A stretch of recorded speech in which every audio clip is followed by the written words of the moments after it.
The shove came hard and fast, right in front of everyone. The man staggered, but did not fall. His worn coat brushed the polished marble, and the room froze for half a breath. People turned their heads. No one stepped in. The beggar slowly bent down to gather the coins, his hands steady, his face calm, as if shame had long ago stopped hurting. What no one knew was that the man on the floor owned half the buildings on that street, and this moment was exactly why he was there.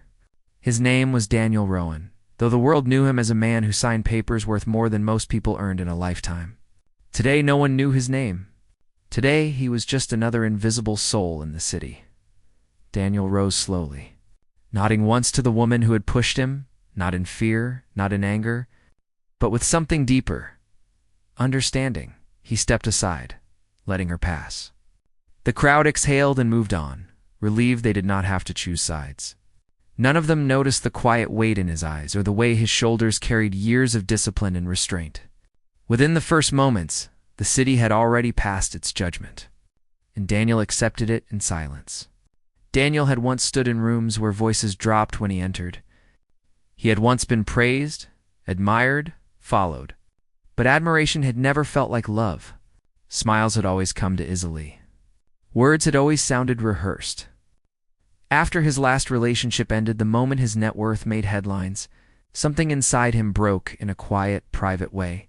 He wanted to know what kindness looked like when there was nothing to gain, so he shaved his beard unevenly. He wore old boots that pinched his heels. He learned how cold concrete felt at dawn. He learned how people avoided eye contact when they thought you had nothing. He learned how fast dignity could be stripped away. Yet he never lost his posture, never lost his calm. The habits of his past life refused to die. Daniel had not always been a billionaire. His story began far from glass towers and quiet luxury. It began with discipline carved into bone and silence, learned the hard way. Years earlier, Daniel had served in uniform. Not for glory, not for praise. He had joined because his father had taught him that a man should stand for something bigger than himself. He remembered the heat of foreign sand clinging to his skin, the smell of metal and dust. The nights when sleep came in fragments, interrupted by memory and responsibility. He remembered the weight of his gear and the heavier weight of knowing someone else depended on him to stay calm. He remembered losing men who laughed just hours before, men who talked about home, men who trusted him. Those losses stayed with him long after the uniform came off. When he returned, he built his empire with the same rules he learned there. Discipline, silence, precision. He never raised his voice. He never showed weakness. People mistook his calm for coldness. They did not know how much it cost him to remain steady. Money came. Success followed. Praise poured in. But something vital was missing.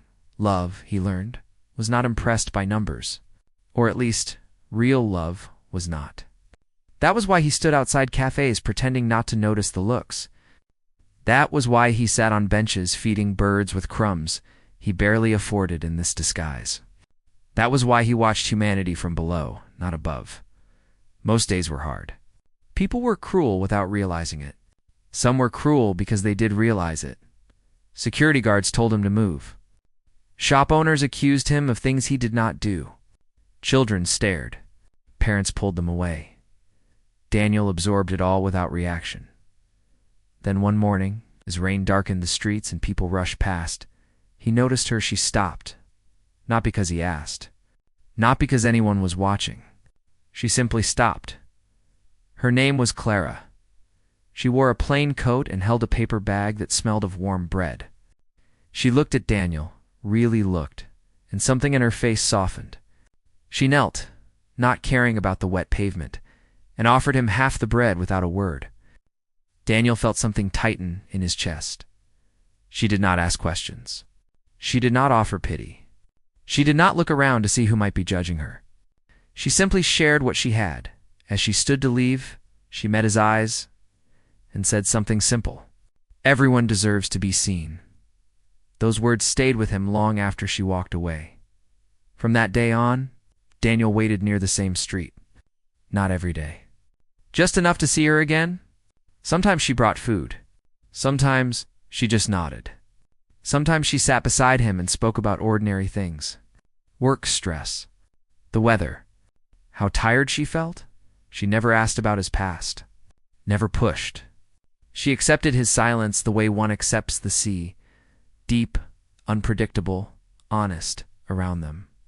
The city continued its quiet cruelty. People complained that he ruined the view. Someone spilled coffee near him on purpose. A man laughed and told Clara she was wasting kindness. Daniel never responded. His silence became a shield. One afternoon, things escalated. A restaurant manager accused Daniel of stealing. The accusation was loud, sharp, meant to humiliate. A small crowd gathered. Phones appeared. No one spoke up. Clara arrived in the middle of it, her face pale as she listened. Daniel could have ended it with a single call. Instead, he stood still. The manager demanded he leave, threatened to call authorities. Clara stepped forward. She spoke calmly, her voice steady. She said she had seen him there for weeks, said he caused no trouble, said kindness did not need permission. The manager sneered, said people like him always had a story. Daniel placed a hand on Clara's arm, gentle, grounding. He shook his head once. A silent request to let it go. She looked at him, confused, hurt, but she listened as the manager stormed away. Out. Daniel felt something deeper than gratitude, respect. In that moment, he knew, not because she defended him, but because she was willing to stand alone. Days later, Daniel disappeared. Clara returned to the bench and found it empty. She felt an ache she could not explain. She told herself it was foolish. He was a stranger, yet the silence felt heavier without him. A week later, she received a letter at work. No logo, no fancy paper. Just a simple invitation to a small art gallery opening. Curiosity won when she arrived. She did not recognize the man greeting guests at first. Clean suit, calm presence, familiar eyes. The truth unfolded gently.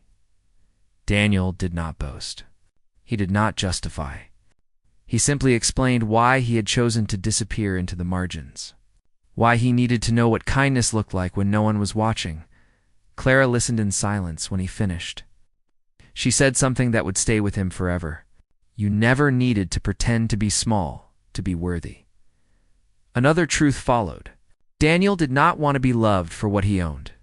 He wanted to be chosen for who he was when he had nothing. Clara smiled, not impressed by wealth, not intimidated by power. She told him she had already met the man she respected. Everything else was just noise. Their story did not explode into headlines. It unfolded quietly. Shared meals, long walks, honest conversations. Daniel never stopped remembering the bench. Never forgot the way silence revealed truth.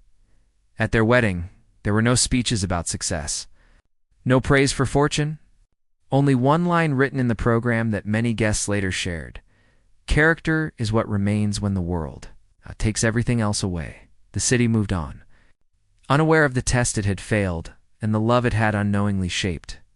And somewhere on a bench that no one noticed anymore, a quiet lesson lingered. Respect costs nothing.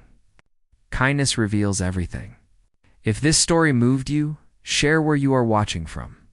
Tell us what kindness means to you. And subscribe